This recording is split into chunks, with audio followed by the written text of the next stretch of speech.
And now with continued reactions to the alleged Christian genocide claims in Nigeria by the U.S. government, the Minister of Information, Muhammad Idris, has dismissed the designation of Nigeria as a country of particular concern by the United States, describing the claim of Christian persecution and genocide as misleading and based on faulty data.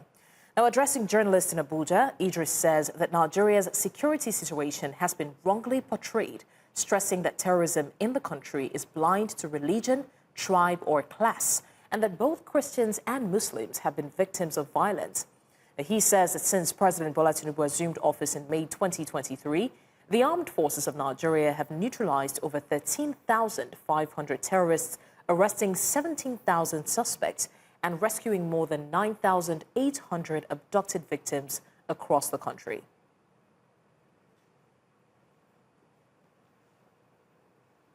Menace of terrorism in Nigeria does not exclusively target any religious or ethnic group.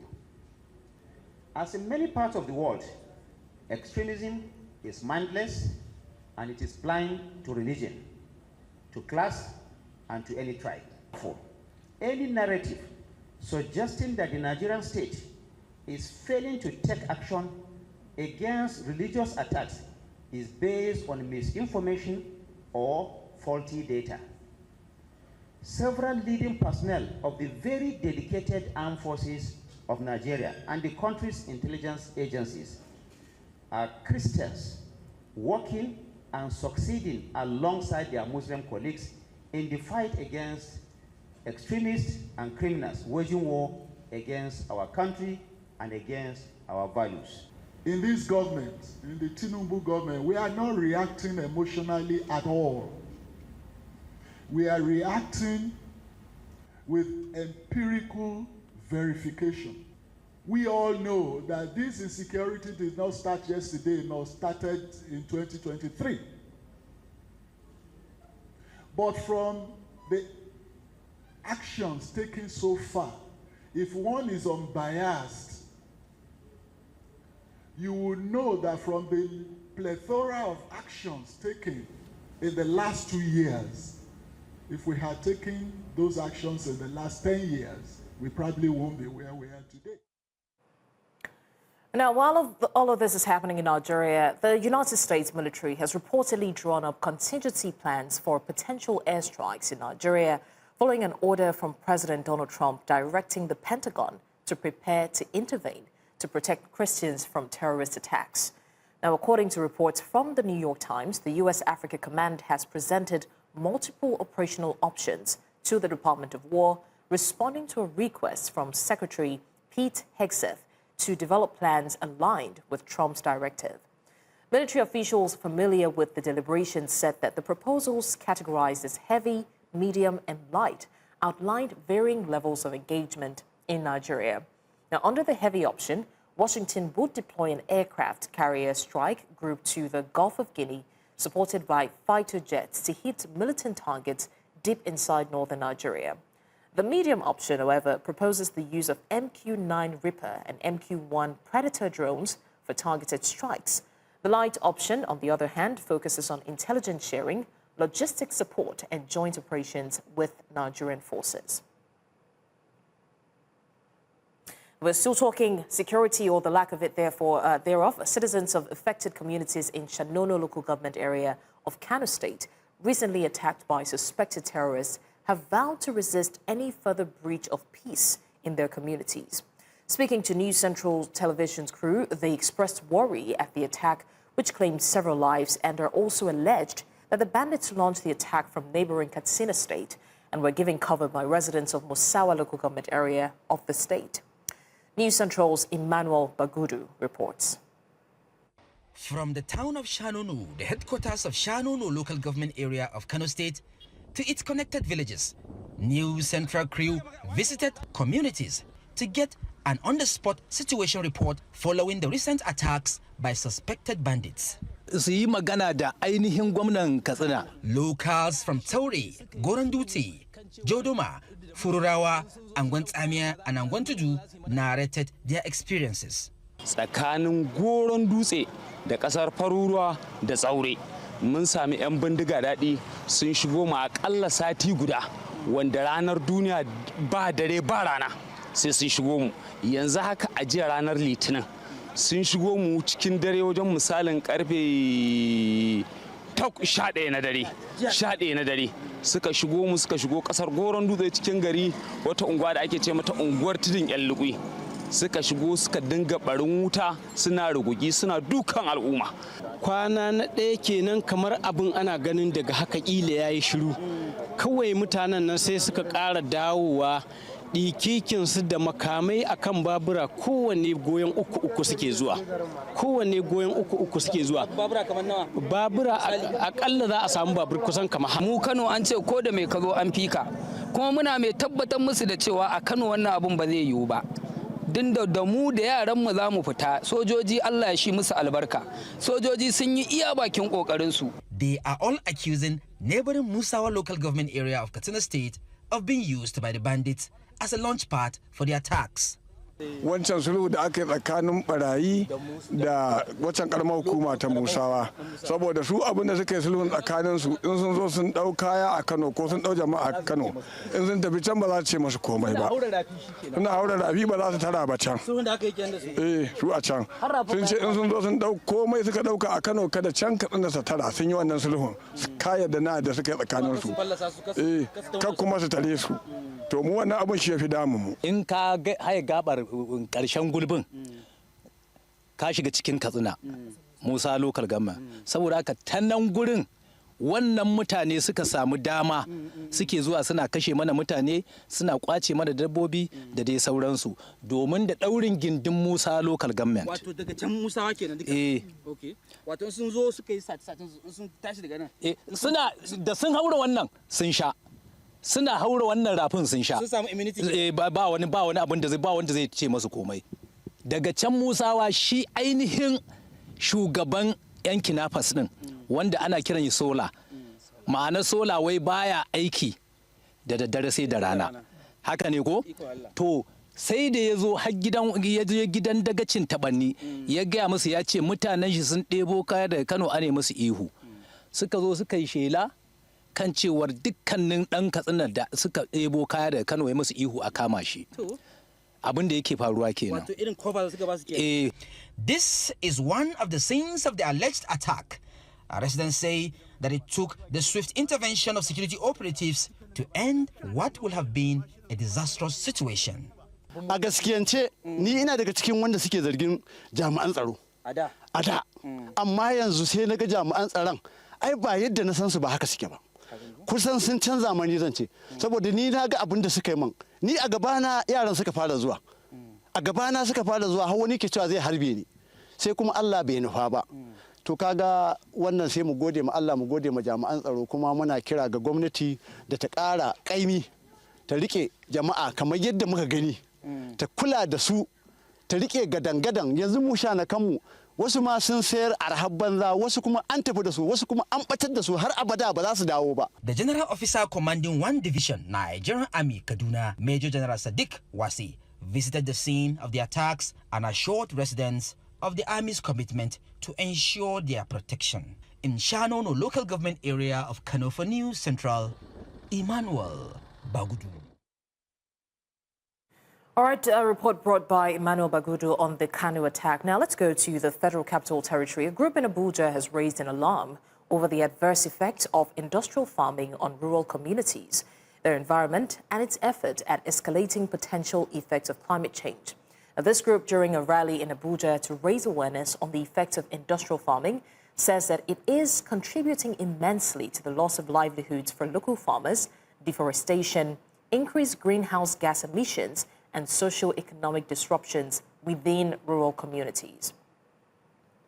My colleague, Joshua Murai, will join us now to give us the updates. He's on ground for the demonstration. Joshua Murai, people would argue the intention and even the necessity for this demonstration. Can you tell us what the update is regarding the protest or the demonstration? Well, good afternoon to you, Bless. This demonstration has ended as I currently speak to you. As you can see, this is where it happened, the Unity Fountain in Abuja. Most of the demonstrators have dispersed, but there are still some pockets of individuals around. And of course, the organizer of the protest is here and will be speaking with me on why this protest is necessary, on why the demonstration particularly is necessary, as the reason why, and the direct impact to the host communities of the said factories that are housing these multinationals, which they are saying is having a direct and adverse effect to the communities and their livelihood. Please come forward, ma. There is the organizer and the chief mobilizer of the entire demonstration, and she is here to speak to me on the, please come over here, ma, come over here, to speak to me on the necessity of the demonstration. Good afternoon, ma. Please look at the camera. Tell us your name. My name is Miriam Bassi Olsen. I work with Environmental Rights Action, Friends of the Earth Nigeria, but we are here with our coalition from the Health of Mother Earth Foundation, from the YAN group, and also the headers, here to amplify our voices and also raise our voices to speak about the implications of factory farming in Nigeria and Africa at large. Some may argue that Nigeria is in need of multinationals, particularly FDIs, inviting them to come invest in Nigeria. And you are saying their action is directly affecting the community negatively. Tell us more about this.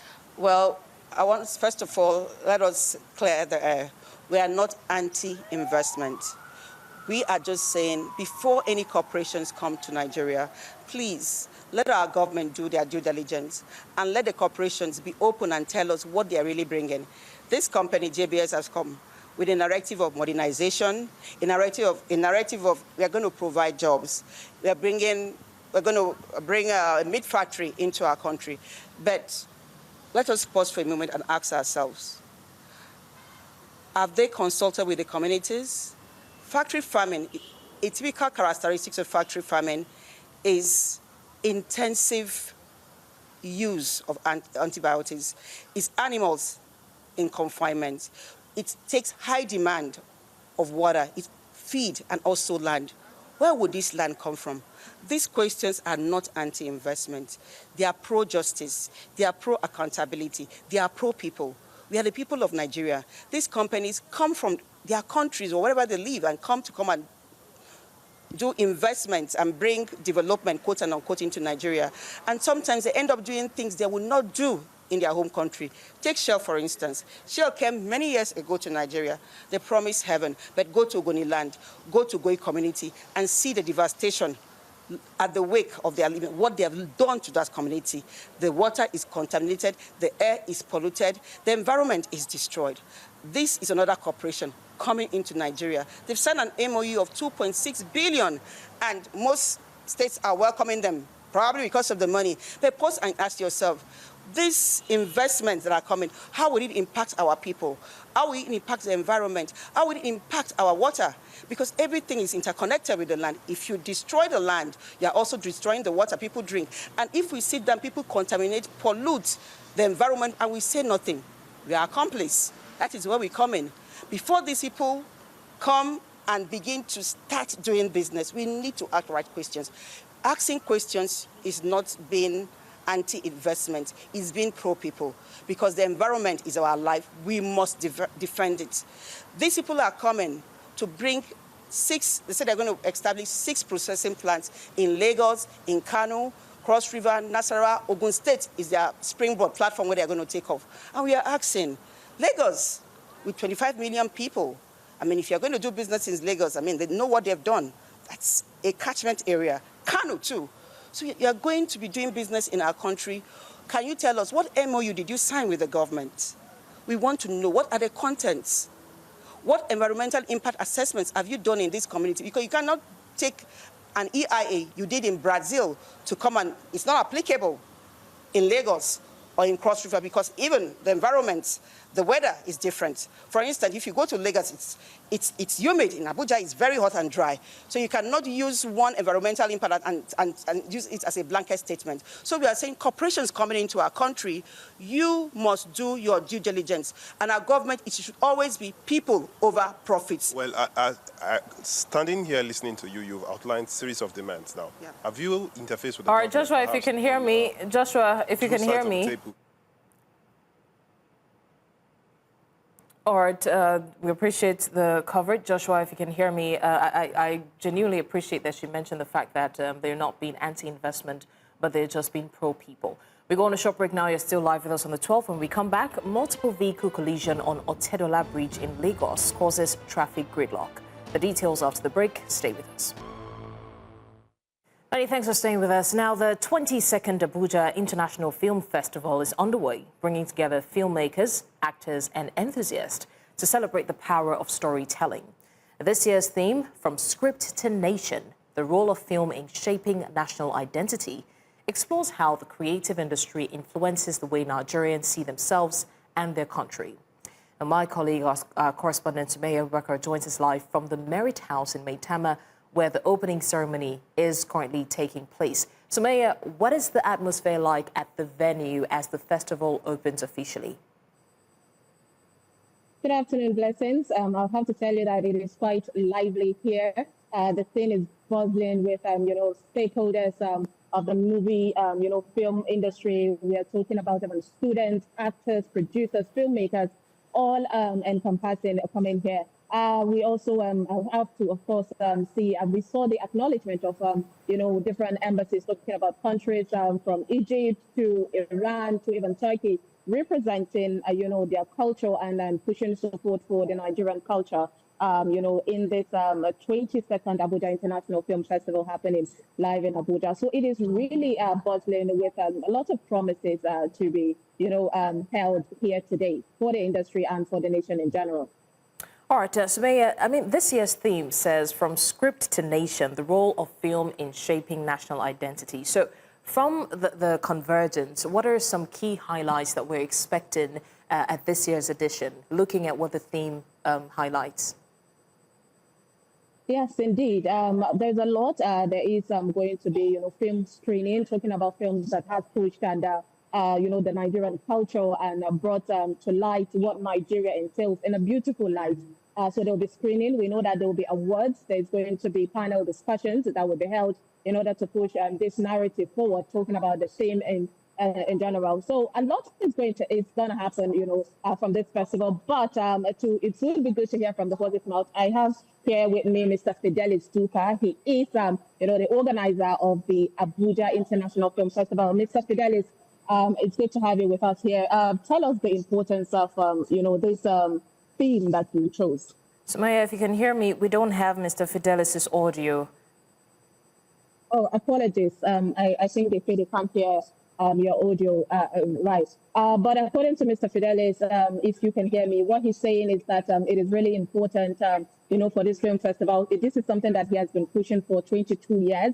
I have to tell you that Mr. Fidelis has been the carrier and the pusher of the Abuja International Film Festival. And so far, I would say he is a very proud industry player, a patriotic Nigerian that has pushed, this agenda in order to explore Nigeria's creativity and bring in, international view, let me say, more of a clear and really good view, for Nigerians. Considering one of the things that I would say Mr. Fidelis has pointed out is that the concern of what is currently happening, talking about the president of the United States of America, Donald Trump, addressing or threatening Nigeria, saying that there's a lot. And he's saying that if at all Nigerian films are, pointing out and bringing out the major issues of what is really happening, then nobody is going to tell us our own narrative, but we can tell our own stories and make Nigeria good. And he pointed out, examples of the Indian movies and how they portray, love in their movies. And we are hoping that Nigeria,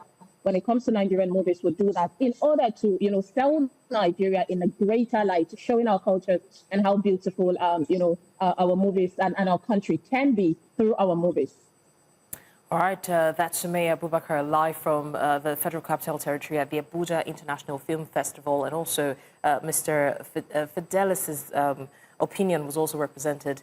Thank you, Sumaya, for that.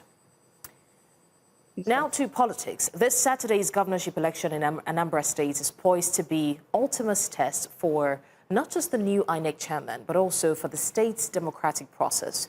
The incumbent governor, Professor Soludo, is of the All Progressives Grand Alliance, APGA, a party that has been in control of the state for 18 years. But in opposition is the All Progressives Congress, the APC, coming with federal might.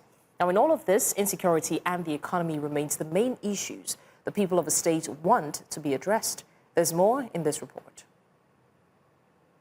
16 candidates have been shortlisted, including the incumbent governor for the Anambra governorship election scheduled for Saturday, November 8, 2025, with over 2 million number of eligible voters being cleared to participate in the poll. Some of the major contenders are Charles Soludo of the All Progressives Grand Alliance Party. He is the incumbent governor seeking re-election. Known for his political experience and control over the state's political structures, some believe he also leveraged on his alliance with the President Bola Ahmed Tinubu to boost his campaign. Nicholas Ukachukwu of the All Progressives Congress, a renowned entrepreneur and former candidate in several elections, he recently joined the APC. His running mate, Uche Ekwunife, is a former senator with a strong grassroots presence in the state. George Mohalu of the Labour Party, a former managing director of the Nigerian Inland Waterways Authority, though not new to politics of Anambra State. His candidacy may be boosted by his association with Peter Obi, the Labour Party's presidential candidate in the 2023 general poll. John Chuma Nwosu of the African Democratic Congress, a businessman who is trying to leverage his connection with the Obedient Movement and top politicians in the ADC coalition. The system has fallen below the standard. If you look at the Philip Consulting 2024 report of the faring of the 36 state government, you notice that Anambra State is falling below the average. In some areas, as far as security is concerned, I think Anambra State is ranking 34 out of the 36. Jude Ezewanfor of the People's Democratic Party is a former chief protocol officer of ex-governor Peter Obi. He is a former chieftain of the Labour Party, serving as the party's chairman in the state. Ezewanfor survived an attempt on his life in July and has pledged improved security and economic revival, amongst others. Now, this election might be a significant test for the state's democratic process, with the incumbent being a member of the ruling party in the state, which has been in control for 18 years, but in opposition to the ruling All Progressives Congress at the federal level. Core issues like insecurity, the economy remain the main challenges the people of the state want to be addressed, with the political momentum in Anambra suggesting that the incumbent might return. Some, however, believe the tides may turn. What will the fate of these candidates and the people of Anambra State, particularly under the new leadership of the electoral umpire, INEC? Will this election mark the end of a political norm or the continuation? The anticipation is high and the clock is ticking. In Lagos for News Central, Dakpo Adigboye. The anticipation is high indeed, and News Central will be bringing you the live coverage of the Anambra elections come Saturday. Now to judicial matters following the November 5 court order restraining the Lagos State Police and other security agencies from arresting, intimidating or declaring Omoyele Sowore wanted.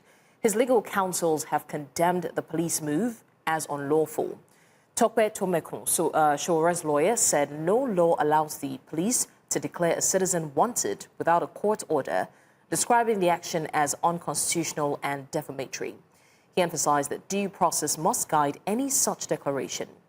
Another legal counsel, Inibe Efyong, dismissed the police announcement as politically motivated, noting it stemmed from a personal axe to grind and lacked legal or moral authority.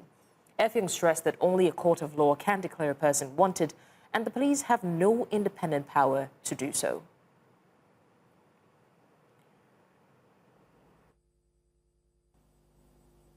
CP Moshood Jimo has acted in this matter essentially as a political operative. He has not demonstrated the professionalism that is expected of a police officer. He has portrayed himself as someone who has a personal axe to grind with Mr. Sowore. We have had cause to call out the personalization of this matter and to tell Nigerians not to take this CP seriously on this matter. The reason why Sowore has chosen to seek redress in court on this issue is basically to further enrich our jurisprudence. It is not because ordinarily Sowore is intimidated or is frightened or is worried by what we lawyers call brutum fulmen, the empty threats of the Commissioner of Police. Now, no authority in Nigeria, other than a court of law, has the power to declare a person wanted. And in this particular case, the Commissioner of Police does not have any legal basis, does not have any factual justification, does not even have any moral imperative to have made the very unethical and unprofessional statement that he made, to put it in a very mild language. Yet another tragedy on the Otedola Bridge in recent time. A multiple vehicle collision occurred around there in Lagos, involving a Dangote truck transporting sugar and at least 2 other vehicles. The incident caused significant traffic disruption along the busy route as emergency responders worked to clear the scene. Now, officers of the Lagos State Traffic Management Authority, LASMA, and the police were present, coordinating efforts to tow the affected vehicles and restore movement. There were no confirmed casualties linked to the crash. Now, as of the time of filing this report, the resulting traffic gridlock had been cleared and traffic flow had also eased. Now, the Lagos State government is set to begin major repairs on one of the city's busiest routes, the Lekki-Epe Expressway. As part of preparations, government officials met with key stakeholders to discuss traffic management, community concerns, and economic implications. News Central's Israel Ifirobo reports. It's a familiar sight for Lagos motorists: heavy traffic, deep potholes, and a daily grind along the Lekki-Epe Expressway. But that could soon change as the Lagos State government moves to rehabilitate the stretch between Admiralty Junction and the Jubilee Bridge, Aja. Despite those conditions, we've tried to do some palliative works at different times or the other. They are not long-lasting situations, but they form the foundation of what we are going to do now. Palliatives could come in different ways. We could use cold mix asphalt, which is not asphalt per se. It is cold mix. For us, the Etiosa Lekki-Epe Expressway is a critical infrastructure providing access to residential, commercial, and industrial hubs within the eastern flank of the state. And its rehabilitation is in line with the administration's commitment to providing durable road networks and improving the overall quality of life of Lagosians. For residents and business owners, the meeting offered an opportunity to raise concerns about traffic diversions, accessibility, and economic disruptions during the construction period.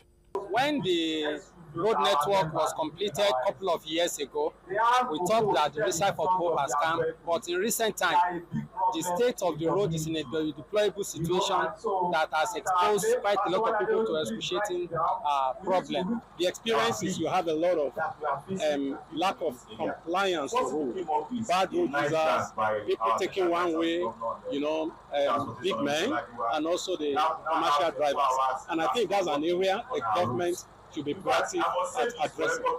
Officials say the project forms part of Lagos State's broader infrastructure renewal drive designed to ease congestion and sustain rapid urban growth across the Lekki corridor. There are conversations ongoing on how we're going to be able to manage the opening of the coastal road and also the construction and timelines they are going to meet. On or before the end of this week, we should be able to conclude on how we can manage that issue. My appeal now more is as Lagosians, let's comfort ourselves. Let's be very disciplined. It's going to be very hectic. It's going to be harrowing. So let's brace up for the harrowing few months. But in the end, we'll be very happy. When completed, residents can expect a smoother and safer commute along Lekki-Epe corridor. But until then, the state government is urging patience as the city pushes through yet another phase of its infrastructure upgrade. We head to the National Assembly, where the Senate has revealed that about $303 billion in proceeds from stolen crude oil transactions, both local and international, remain unaccounted for over the years. The disclosure came during the presentation of an interim report by the Senate Ad Hoc Committee on Crude Oil Theft, led by Senator Ned Nwoko. Forensic findings indicated that $22 billion, $81 billion, and $200 billion were missing from separate transaction periods. The report recommended stricter crude measurement standards, deployment of modern surveillance technology, and the creation of a maritime trust fund to strengthen security and infrastructure. Lawmakers urged the federal government to establish a special court for prosecuting crude theft cases and to accelerate implementation of the Host Communities Development Trust Fund under the Petroleum Industry Act. Many thanks for staying with us. Once a community synonymous with tragedy, Zambarmari in Jere local government area of Borno State is now witnessing a season of renewal as rice farmers celebrate a bumper harvest, marking a remarkable turnaround from the dark days of insurgency that claimed over 100 lives in 2020. News Central's Moru Kirawa visited the community and files in this report. In Nigeria's Borno State, used to be a hotbed of recurring attacks by terrorists as over 100 rice farmers were murdered in 2020. Lush green rice fields of Zabarmari now tells a story of resilience, recovery and renewed determination as farmers who once abandoned their farmlands due to insecurity have returned.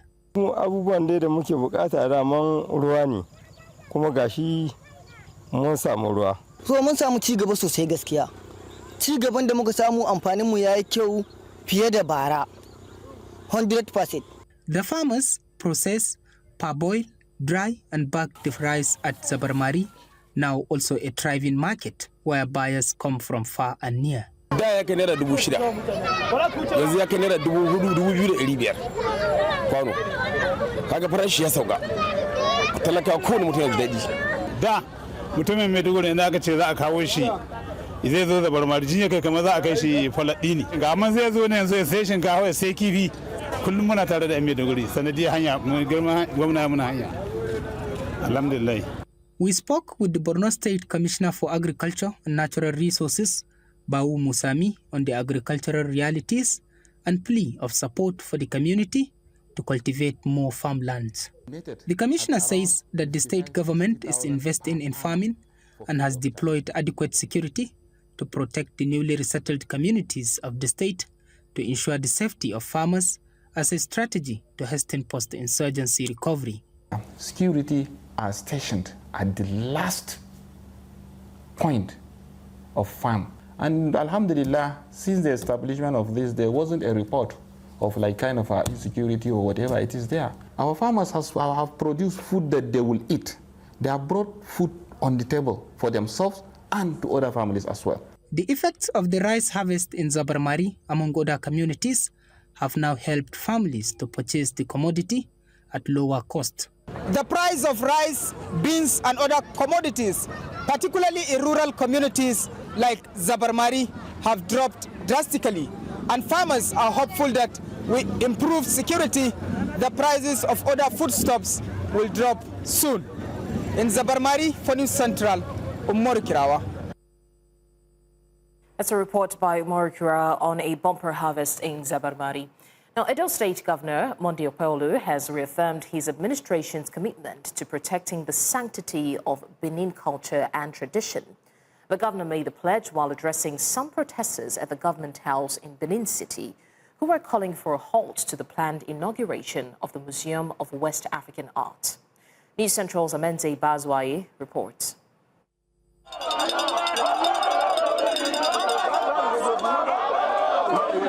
The protesters, who include palace chiefs, civil society groups, youth organizations and cultural advocates, trooped to the Edo State Government House in a peaceful demonstration, all united by a single demand: the preservation and respect for the cultural heritage of the Benin Kingdom be preserved and respected.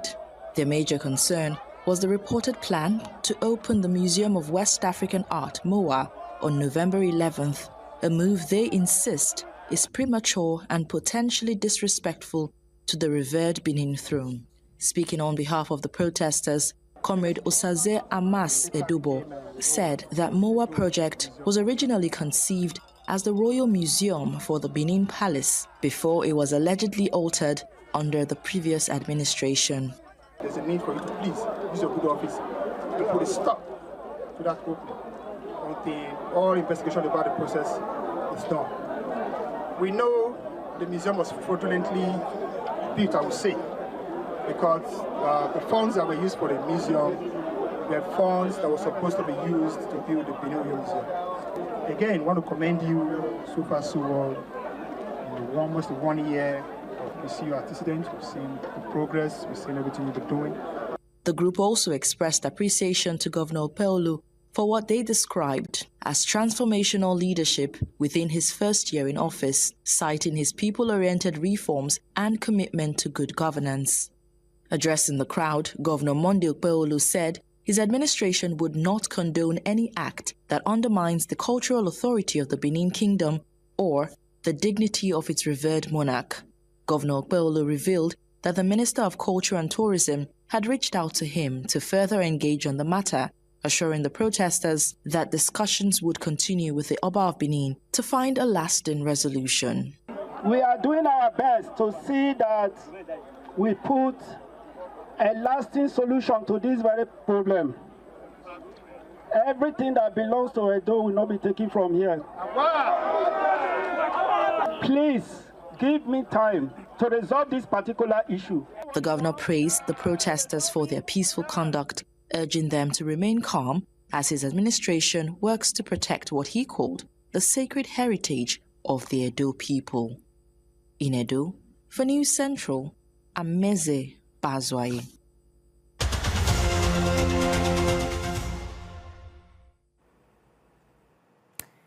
Let's talk business now. Nigeria's telecoms industry is maintaining its growth momentum in the third quarter of 2025, as active mobile subscriptions rose to 173.54 million in September, up from 171.57 million in August.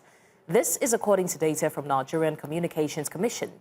Leading the pack is MTN with 90.33 million users, which rounds up to 52.1%, followed by Airtel's 58.47 million. Globalcom is in third with 21.39 million, and T2 Mobile, 9Mobile, 3.11 million. Broadband penetration also climbed to a record 49.34%, driven by rising demand for high-speed internet, with 4G making up 51.6% of connections and 5G adoption growing to 3.4%. Despite economic challenges, the sector remains resilient, powered by network expansion and increased data dependence. We go on a short break, and when we come back, we've got more on the 12 report. Stay with us.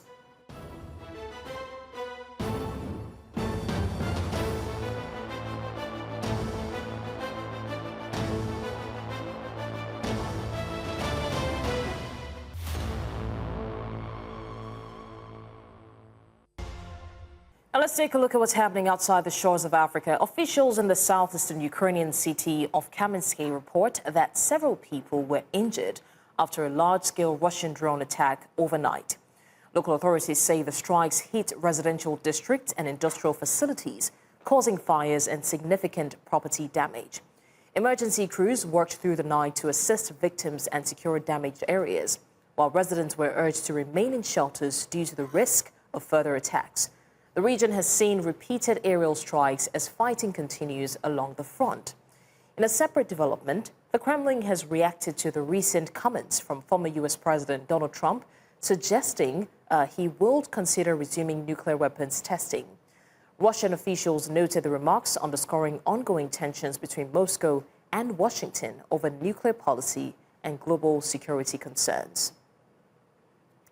News Central's senior international correspondent and anchor, Afia Hagen, joins us now for more on this. Afia, first of all, overnight, Russia launched French missile and drone attacks across Ukraine.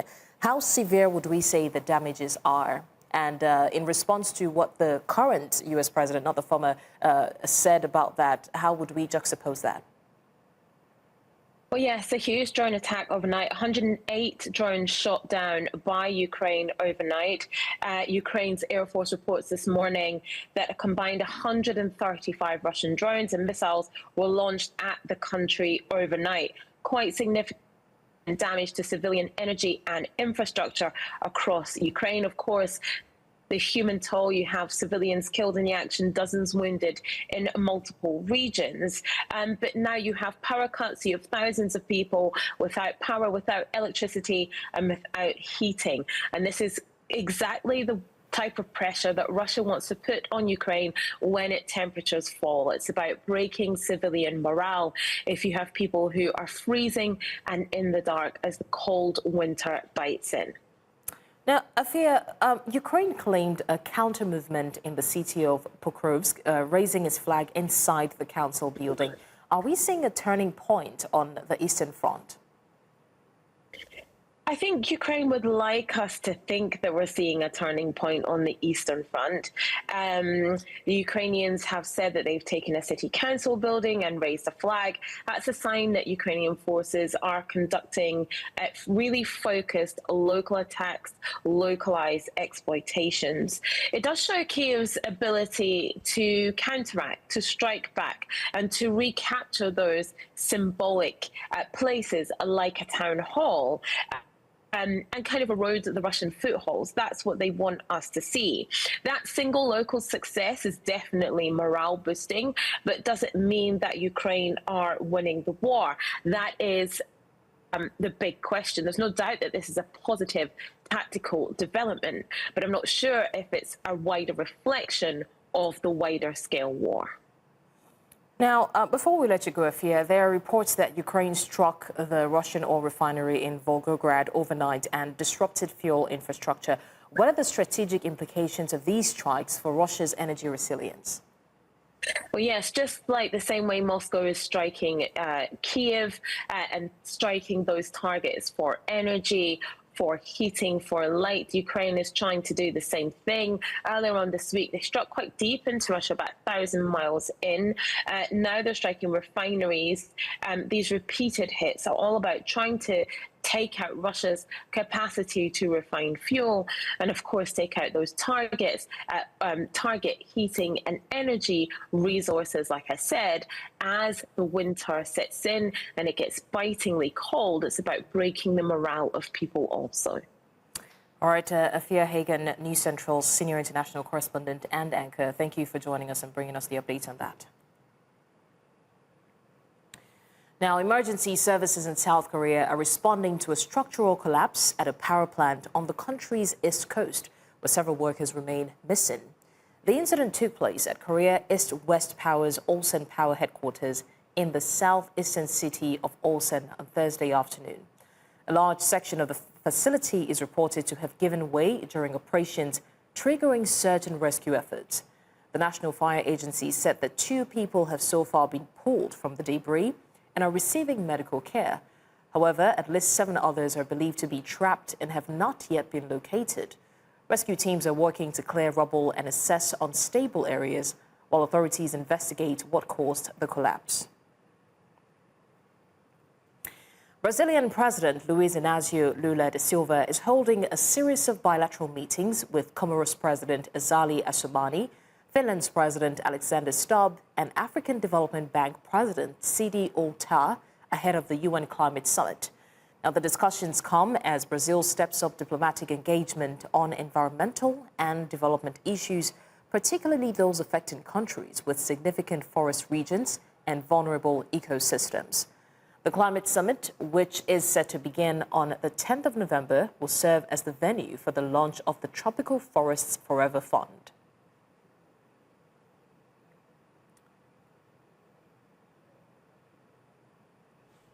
Uma importância fundamental nesse momento e nessa reunião nós lançaremos então várias iniciativas. A maior delas, ou uma que chama muita atenção e que é muito importante, também uma inovação, é o TFFF na sigla em inglês, que é o Fundo de Florestas Tropicais para Sempre. E uma parte também será usada para financiamento de projetos em países detentores de florestas e que desejam desenvolver iniciativas para manter as florestas em pé.